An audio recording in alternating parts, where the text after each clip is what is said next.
En se réveillant un matin après des rêves agités, Grégor Samsa se retrouva dans son lit,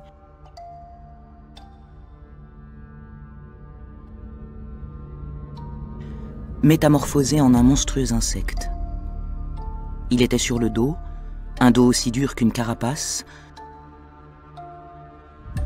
et en relevant un peu la tête, il vit, bombé, brun, cloisonné par des arceaux plus rigides, son abdomen.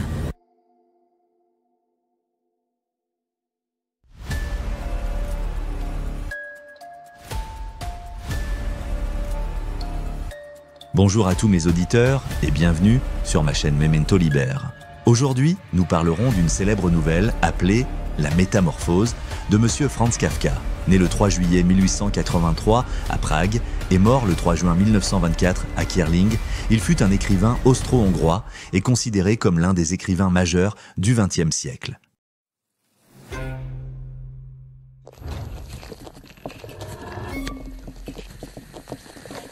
Ses nombreuses pattes, lamentablement grêles par comparaison avec la corpulence qu'il avait par ailleurs, grouillaient désespérément sous ses yeux. « Qu'est-ce qui m'est arrivé ?» pensa-t-il. Ce n'était pas un rêve. À côté, entre-temps, c'était le silence complet. Peut-être que ses parents étaient assis à la table avec le fondé de pouvoir et chuchotaient. Peut-être qu'ils avaient tous l'oreille collée à la porte pour écouter.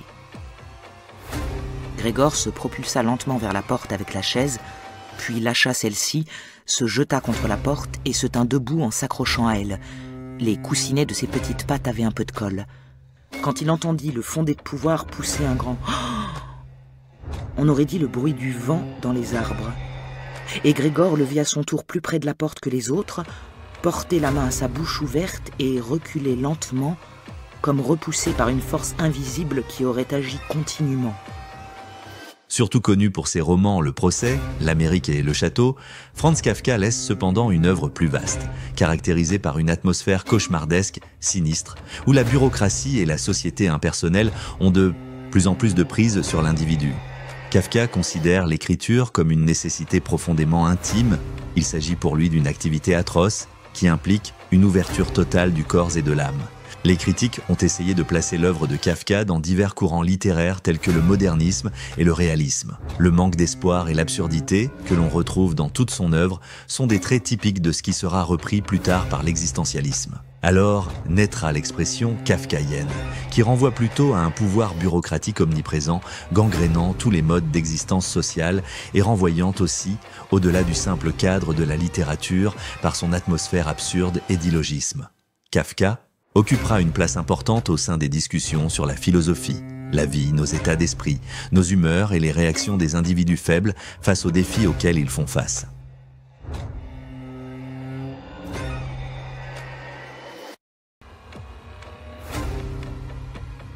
Son père avait décidé de le bombarder, puisant dans la coupe de fruits sur la desserte. Il s'était rempli les poches de pommes et maintenant, sans viser précisément pour l'instant, les lançait l'une après l'autre. Les petites pommes rouges roulaient par terre en tous sens, comme électrisées, et s'entrechoquaient. L'une d'elles, lancée mollement, effleura le dos de Grégor et glissa sans provoquer de dommages. Mais elle fut aussitôt suivie d'une autre qui, au contraire, s'enfonça littéralement dans le dos de Grégor. Il voulut se traîner un peu plus loin, comme si cette surprenante et incroyable douleur pouvait passer en changeant de lieu. Mais il se sentit comme cloué sur place. Et maintenant, se demanda Grégor en regardant autour de lui dans l'obscurité. Il découvrit bientôt qu'à présent, il ne pouvait plus bouger du tout.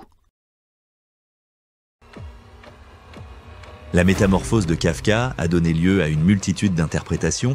Les plus évidentes évoquent le traitement social d'individus différents. D'autres abordent la solitude et le désespoir qu'engendre une mise à l'écart. Ce texte est l'aboutissement d'une réflexion entamée dans La lettre au père, un réquisitoire adressé à son géniteur à propos de leur relation paradoxale, mais qu'il n'a jamais eu le courage de remettre.